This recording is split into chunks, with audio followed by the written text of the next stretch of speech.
4 na taon nang sumasailalim sa therapy sessions ang kapamilya singer-actress na si Yeng Constantino. Nagbukas ng kanyang puso't isipan ang award-winning singer-songwriter tungkol sa kanyang mental health at married life sa pagpasok ng 2024. Naikwento ni Yeng sa Madlang People ang tungkol sa kanyang mental health journey sa isang ulat ng ABS-CBN at kung gaano siya ka-focus ngayon sa married life at sa showbiz career. Talagang kinailangan ko yon. Actually 4 years na ako nag-therapy at hanggang ngayon nag-therapy pa rin ako.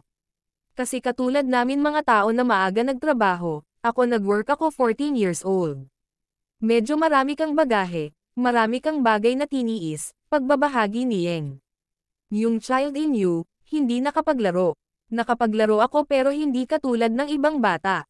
There's just part of my heart and my brain na kailangan ko attend ka, dugtong ng premyadong kapamilya star. Tungkol naman sa 9 na taong pagsasama nila ng kanyang husband na si Victor Asuncion, sobrang saya ko, kasi maganda samahan namin niyan. Mag 9 years na kami next month and grabe lang talaga yung blessing ng relationship namin.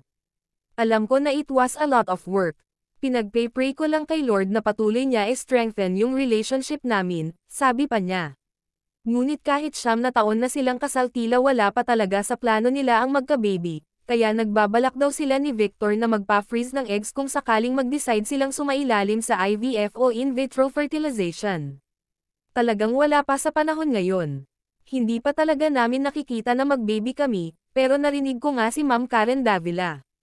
Before pinapayuhan na niya ako magpa-freeze daw ako ng eggs and I think I will listen to her kasi hindi ko din talaga alam kailan ako magiging ready, si Yeng.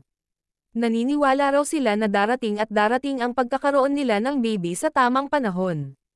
Sa isang panayam kay Yeng nag-share rin siya ng tips para sa mga mag-asawa, kabilang narito ang pagbaba ng pride kapag may hindi pagkakaunawaan. Kailangan talaga, napaka-cliche, communication saka compromise.